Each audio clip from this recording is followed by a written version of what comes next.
ಆ ಪಾನ್ ಶಾಪ್ನಲ್ಲಿ ಯಾವಾಗಲೂ ಗಿರಾಕಿಗಳು ತುಂಬಿಕೊಂಡಿರುತ್ತಿದ್ದರು.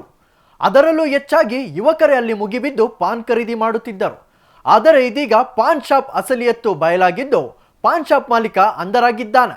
ಹಾಗಿದ್ದರೆ ಯಾವುದು ಆ ಪಾನ್ ಶಾಪ್ ಅಂತೀರಾ? ಈ ಸ್ಟೋರಿ ನೋಡಿ.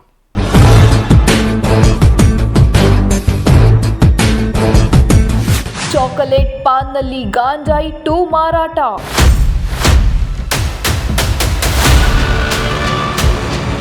ಪಾನ್ ಶಾಪ್ ಮಾಲೀಕ ಅಂಧರ್.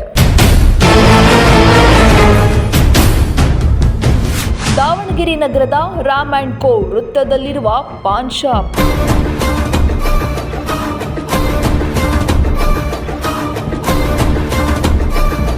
ಮಾದಕ ವಸ್ತುಗಳ ಬಗ್ಗೆ ಎಷ್ಟೇ ಜಾಗೃತಿ ಮೂಡಿಸಿದ್ರೂ ಯುವ ಪೀಳಿಗೆ ಎಚ್ಚೆತ್ತುಕೊಳ್ಳುತ್ತಿಲ್ಲ.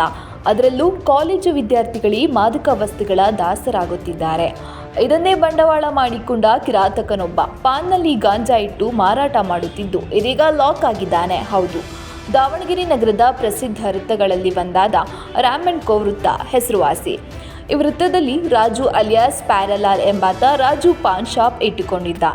ಆದರೆ ರಾಜು ಪಾನ್ನಲ್ಲಿ ಗಾಂಜಾ ಮಿಕ್ಸ್ ಮಾಡಿ ಮಾರಾಟ ಮಾಡುತ್ತಿದ್ದ. ಅಷ್ಟೇ ಅಲ್ಲದೆ ಚಾಕ್ಲೇಟ್ಗಳಲ್ಲಿ ಗಾಂಜಾ ಇಟ್ಟು ಮಾರಾಟ ಮಾಡುತ್ತಿದ್ದಾನೆ. ವಿಷಯ ತಿಳಿಯುತ್ತಿದ್ದಂತೆ ಪೊಲೀಸರು ದಾಳಿ ಮಾಡಿದ ಬಡಾವಣೆ ಪೊಲೀಸರು ರಾಜು ಅಲಿಯಾಸ್ ಪ್ಯಾರಲಾಲ್ನನ್ನ ಬಂಧಿಸಿದ್ದಾರೆ. ಅಷ್ಟೇ ಅಲ್ಲದೆ ರಾಜು ಮನೆಯಲ್ಲಿದ್ದ 1115 ಗ್ರಾಂ ತೂಕದ ಗಾಂಜಾ ಹಾಗೂ ಗಾಂಜಾ ಮಿಶ್ರಿತ ಬೋಲ್ ಎಂಬ 160 ಚಾಕ್ಲೇಟ್ಗಳನ್ನು ವಶಪಡಿಸಿಕೊಂಡಿದ್ದಾರೆ. ರಾಮ್ ಅಂಡ್ ಕೋ ಸರ್ಕಲ್ ಒಂದು ಪಾನ್ ಶಾಪಲ್ಲಿ ಕೂಡ ಕೆಲವು ಚಾಕ್ಲೇಟ್ಸ್ ಥರ ಕೊಡ್ತಾ ಇದ್ದಾರೆ, ಮತ್ತು ಗಾಂಜಾ ಕೂಡ ಏನೋ ಮಾರಾಟ ಆಗ್ತಾ ಇರ್ಬೋದು ಅನ್ನೋ ಒಂದು ಮಾಹಿತಿಯ ಮೇಲೆ ಅಲ್ಲಿ ಕೂಡ ನಮ್ಮ ತಂಡ ದಾಳಿ ಮಾಡಿದ್ದಾರೆ. ಅಲ್ಲಿ ನಾವು ನೋಡಲಾಗಿ ಅಲ್ಲೂ ನಮಗೆ 1 kg 165 ಗ್ರಾಮ್ನಷ್ಟು ಗಾಂಜಾ ಮತ್ತು 168 ಬಾಂಗ್ ಚಾಕ್ಲೇಟ್ಗಳು. ಬಾಂಗ್ ಅಂದರೆ ಆ ಗಾಂಜಾನ ಪ್ರೊಸೆಸ್ ಮಾಡಿ ಅದಕ್ಕೆ ಜ್ಯೂಸ್ ತೆಗೆದು ಹಾಕಿರ್ತಾರೆ. ಸೊ ಅದಕ್ಕೆ ಈಗಾಗಲೇ ಅವನ ಮೇಲೆ ಕೇಸ್ ಕೂಡ ಮಾಡಿದ್ದೀವಿ. ಕೇಸ್ ಮಾಡಿ ಅವನಿಗೆ ನ್ಯಾಯಾಂಗ ಬಂಧನಕ್ಕೆ ಕೂಡ ಕಳಿಸ್ಕೊಡೋಕ್ಕಾಗಿದೆ. ಸೊ ಇದ್ರ ಬಗ್ಗೆ ನಾವು ಚಾಕ್ಲೇಟ್ನ ವಶಪಡಿಸ್ಕೊಂಡು FSLಗೆ ಕಳಿಸ್ಕೊಟ್ಟು ಫರ್ದರ್ ಅದರಲ್ಲಿ ಏನು ರಿಪೋರ್ಟ್ ಬರ್ತದೆ ಅದ್ರ ಮೇಲೆ ಮುಂದೆ ತನಿಖೆಯನ್ನು ಮಾಡ್ತೇವೆ. ರಾಜು ಪಾನ್ನಲ್ಲಿ ಗಾಂಜಾ ಮಿಕ್ಸ್ ಮಾಡಿ ಮಾರಾಟ ಮಾಡಿದರೆ ಇತ್ತ ಆತನ ಅಪ್ರಾಪ್ತ ಪುತ್ರನನ್ನು ಬಳಸಿಕೊಂಡು ಬೋಲೆ ಚಾಕ್ಲೇಟ್ ಮಾರಾಟ ಮಾಡುತ್ತಿದ್ದ. ಈ ಚಾಕ್ಲೇಟ್ಗಳಲ್ಲಿ ಡ್ರಗ್ಸ್ ಅಂಶ ಇರುವುದು ಪತ್ತೆಯಾಗಿದೆ. ಉತ್ತರ ಪ್ರದೇಶದಲ್ಲಿ ಈ ಚಾಕ್ಲೇಟ್ ಬೆಲೆ 1 ರಿಂದ 2 ರೂಪಾಯಿಗೆ ಇದ್ದು ಅವುಗಳನ್ನು ರಾಜು ಇಲ್ಲಿ 50 ರಿಂದ 60 ರೂಪಾಯಿಗೆ ಮಾರಾಟ ಮಾಡುತ್ತಿದ್ದ. ಅಷ್ಟೇ ಅಲ್ಲದೆ ಅವುಗಳನ್ನು ಕಾಲೇಜು ವಿದ್ಯಾರ್ಥಿಗಳಿಗೆ ನೀಡುತ್ತಿದ್ದು ಇದೀಗ ಪೊಲೀಸರು ರಾಜು ಹಾಗೂ ಆತನ ಅಪ್ರಾಪ್ತ ಪುತ್ರನನ್ನ ವಶಕ್ಕೆ ಪಡೆದು ವಿಚಾರಣೆ ಮುಂದುವರೆಸಿದ್ದಾರೆ. ಉತ್ತರ ಪ್ರದೇಶದವನು, ಅವನ ಹೆಂಡತಿ ಮಗನ ಜೊತೆ ಇದ್ದಾನೆ. ಅಲ್ಲಿ ರಾಜು ಪಾನ್ ಶಾಪ್ ಅಂತಿದೆ, ಅವನ ಹೆಸರೇ ರಾಜು ಅಂತ ಹೇಳಿಬಿಟ್ಟು ಅವನು ಇಲ್ಲಿ ಇವನು ಹೇಳೋ ಪ್ರಕಾರ ಅಲ್ಲಿ ಬೋಲೆ ಚಾಕ್ಲೇಟ್ ಅಂತಾರಂತೆ. ಅದಕ್ಕೆ ಬೋಲೆ ಚಾಕ್ಲೇಟ್, ಅದ್ರ ಹೆಸರು ಬೋಲೆ ಚಾಕ್ಲೇಟ್ಸ್.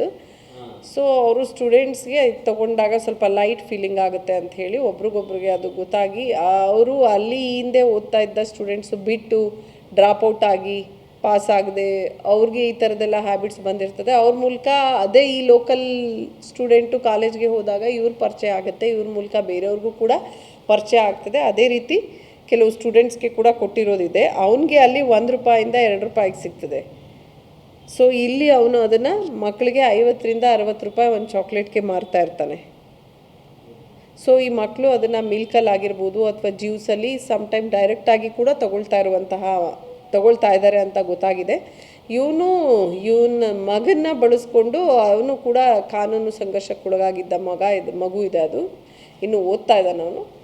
ಅವನಿಗೆ ಕೇಳಿದ್ರೆ ನನಗೇನಿಲ್ಲ, ನಮ್ಮಪ್ಪ ಹೋಗಿ ಕೊಟ್ಬಾ ಅಂತ ಇದ್ರು, ನಾನು ಕೊಡ್ತಾ ಇದ್ದೆ ಅಂತ. ಅವ್ರು ಯಾರೂ ಇಲ್ಲದೇವ್ರ ಕಡೆ ಹೋಗಿಬಿಟ್ಟು ಕೊಡ್ತಾ ಇರ್ತಾನೆ. ಅದಲ್ಲದೆ ನಮಗೆ ಅವನ ಪಾನ್ ಶಾಪಲ್ಲಿ ಗಾಂಜಾವನ್ನು ಕೂಡ ಸಿಕ್ಕಿದೆ. ವಿಚಾರಿಸಲಾಗಿ ಅವನು ಪಾನ್ಗೆ ಗಾಂಜಾನ ಹಾಕ್ಕೊಡ್ತಾ ಇದ್ದ ಅನ್ನೋದು ಕೂಡ ತಿಳಿದು ಬಂದಿದೆ. ಕಳೆದ 4-5 ವರ್ಷಗಳಿಂದ ರಾಜು ಗಾಂಜಾ ಮಾರಾಟ ಮಾಡುತ್ತಿರುವುದು ತನಿಖೆಯಿಂದ ಗೊತ್ತಾಗಿದೆ. ಏನೇ ಆಗಲಿ ಮಾದಕ ದ್ರವ್ಯಗಳ ಬಗ್ಗೆ ಎಷ್ಟೇ ಜಾಗೃತಿ ಮೂಡಿಸಿದ್ರೂ ದಾವಣಗೆರೆಯಲ್ಲಿ ಗಾಂಜಾ ಪ್ರಕರಣಗಳು ಪತ್ತೆಯಾಗುತ್ತಲೇ ಇರುವುದು ಮಾತ್ರ ವಿಪರ್ಯಾಸ.